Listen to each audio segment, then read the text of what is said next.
نحمده ونصلي على رسوله الكريم اما بعد السلام علیکم ورحمۃ اللہ وبرکاتہ۔ پیارے بچوں، آج کی کہانی کا نام ہے پانی۔ ایک دن اسکول میں سمینہ اور آمنہ آپس میں لڑنے لگی۔ سمینہ کی بوتل کا پانی ختم ہو چکا تھا اور آمنہ کی بوتل میں تھوڑا سا ہی پانی تھا۔ سمینہ: مجھے بہت زور کی پیاس لگی ہے، گلا خشک ہو گیا ہے، مجھے بس تھوڑا سا پانی پلا دو۔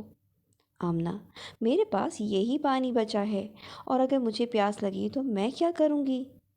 سمینہ: پر پیاس تو ابھی مجھے لگی ہے اور تمہیں تو معلوم ہے میرے گھر میں پانی بھی نہیں ہے۔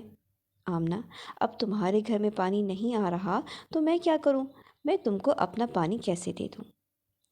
دور کھڑی میڈم نے یہ باتیں سن لی اور سوچنا شروع کیا اس مسئلے کا کیا حل ہو، اور انہیں جب کچھ سمجھ میں نہ آیا تو انہوں نے اللہ سبحانہ و تعالیٰ سے دعا کی کہ یا اللہ، ہمارے ملک میں بہت سے ایسے علاقے ہیں جہاں پانی دستیاب نہیں ہے، ایسے لوگوں کے ساتھ کیا کیا جائے؟ اور پھر انہیں کچھ خیال آیا اور اگلے دن صبح سویرے اسکول کی اسمبلی میں میڈم نے بچوں سے بات کیا کی بلکہ انہوں نے کہا کہ میں آج آپ لوگوں کو غزوہ تبوک کے بارے میں بتانا چاہتی ہوں۔ اور پھر انہوں نے غزوہ تبوک کے بارے میں بتانا شروع کیا کہ غزوہ تبوک ایک گرم موسم میں ہوا، یعنی مسلمانوں نے تبوک کی جنگ رومیوں سے لڑنی تھی جو کہ بہت دور تھی اور راستہ بہت سخت تھا، موسم بہت گرم تھا۔ یہ ایک ایسا وقت تھا جب لوگ درختوں کے سائے میں بیٹھنا چاہتے تھے، ان کے پھل پکنے والے تھے اور وہ گھر سے باہر نہیں نکلنا چاہتے تھے۔ لیکن اس سخت گرمی کے دن میں آپ صلی اللہ علیہ وسلم نے حکم دیا کہ ہمیں تو باہر چلنا ہے، جبکہ سب کا دل کیا چاہ رہا تھا کہ وہ درختوں کے سائے کے نیچے بیٹھیں، اپنے پکے ہوئے پھلوں کو توڑیں۔ لیکن آپ صلی اللہ علیہ وسلم نے جب نکلنے کا اعلان کر دیا تو سب نے سوچ لیا کہ انہوں نے جنگ کے لیے نکلنا ہے۔ آپ صلی اللہ علیہ وسلم جانتے تھے کہ سفر بہت لمبا ہے اور اس میں ہمیں بہت سارے کھانے پینے اور جنگ کے سامان کی ضرورت ہوگی۔ آپ صلی اللہ علیہ وسلم نے لوگوں کو صدقے کی ترغیب دی، انہیں بتایا کہ صدقہ کرو، جیسے کہ رسول اکرم صلی اللہ علیہ وسلم نے فرمایا کہ جہنم سے بچو خواہ آدھی کھجور ہی صدقہ کر کے ہو سکے، اور اگر کسی کو یہ بھی میسر نہ ہو تو اچھی بات کرے۔ تو آپ صلی اللہ علیہ وسلم نے لوگوں کو صدقے کے لیے ابھارا، اور جیسے کہ آپ صلی اللہ علیہ وسلم کا فرمان ہے کہ صدقہ رب العزت کے غضب کو بجھاتا ہے اور بری موت کو دفع کرتا ہے، یعنی صدقہ کرنے سے اللہ سبحانہ و تعالیٰ خوش ہوتے ہیں اور ان کا غصہ ٹھنڈا ہو جاتا ہے۔ یہ سب کہنے کے بعد آپ کو معلوم ہے کیا ہوا کہ پھر صحابہ کرام رضی اللہ عنہم نے صدقہ کرنا شروع کر دیا۔ جیسے کہ آپ جانتے ہیں کہ ابو بکر صدیق رضی اللہ عنہ گھر کا سارا سامان لے آئے، عمر رضی اللہ عنہ اپنے گھر کا آدھا سامان صدقہ کرنے کے لیے لے آئے، اور حضرت عثمان رضی اللہ عنہ انہوں نے تو بہت زیادہ مال دیا، اس کے علاوہ اونٹ اور گھوڑے بھی دیے، جبکہ عبد الرحمن بن عوف رضی اللہ عنہ نے بھی بہت سارا مال صدقہ کیا۔ باقی تمام صحابہ جن کے پاس جتنا مال تھا اس کے حساب سے انہوں نے کچھ زیادہ کچھ کم مال صدقہ کیا۔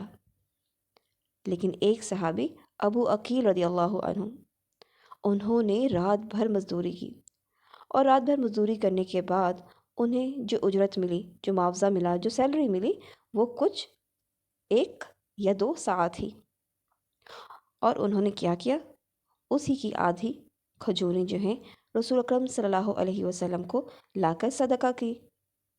دیکھنے میں تو یہ بہت کم تھا، لیکن آپ صلی اللہ علیہ وسلم ان کی اس صدقہ سے بہت خوش ہوئے، اور آپ صلی اللہ علیہ وسلم نے ان کی لائی ہوئی کھجوروں کو تمام صدقہ کے مال کے اوپر بکھیر دیا، کیونکہ وہ جانتے تھے کہ حضرت ابو عقیل رضی اللہ عنہ بہت محنت کرنے کے بعد انہوں نے یہ کھجوریں کمائی ہیں، اور ان کی نیت اور ان کا شوق اللہ سبحانہ و تعالیٰ قبول فرمانے والا ہے، اس لیے انہوں نے تمام مال پر ان کی کھجوریں بکھیر دی۔ اس سے ہمیں پتہ چلا کہ اللہ سبحانہ و تعالیٰ نیت کو دیکھتا ہے، چاہے کم دیا جائے چاہے زیادہ دیا جائے، لیکن اللہ تعالیٰ کی رضا، اللہ تعالیٰ کی خوشی حاصل کرنے کے لیے جو مال دیا جائے اللہ تعالیٰ اس کو قبول کرتا ہے۔ حدیث میں آتا ہے کہ آپ صلی اللہ علیہ وسلم نے فرمایا کہ ہر دن صبح کو 2 فرشتے اترتے ہیں، ان میں سے ایک یوں دعا کرتا ہے یا اللہ خرچ کرنے والے کو اس کا بدل دے، اور دوسرا یوں دعا کرتا ہے یا اللہ بخیل کا مال تباہ کر دے۔ اس حدیث سے ہمیں پتہ چلتا ہے کہ ہمیں روز صدقہ کرنا چاہیے، کیونکہ جو روز صدقہ نہیں کرے گا اس کے لیے کیا ہوگا؟ اس کے لیے فرشتہ دعا کرے گا کہ اس کا مال تباہ کر دیا جائے۔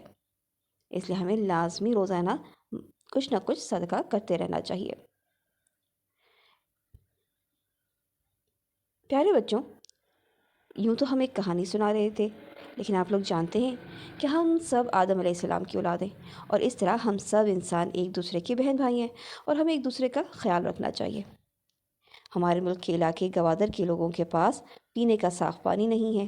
گوادر میں صاف پانی کا پلانٹ لگانے کی کوشش کی جا رہی ہے، بلکہ اس کا کام شروع ہو چکا ہے، اور ہم چاہتے ہیں جہاں ہم بڑے اس کام میں اپنا اپنا حصہ ڈال رہے ہیں، وہاں آپ بچے بھی اس کام میں حصہ ڈالیں اور اپنی پاکٹ منی سے کچھ نہ کچھ صدقہ کریں، چاہے وہ 10 روپے ہوں، 20 روپے ہوں، 50 یا 100 روپے ہی کیوں ہوں، تاکہ آپ کی آج کی ہوئی نیکی کل آپ کے کام آئے، کل آپ کے لیے وہ صدقہ جاریہ بن جائے۔ یہ پلانٹ لگایا جا رہا ہے اور اس کے لیے ایک خاصی رقم کی ضرورت ہے۔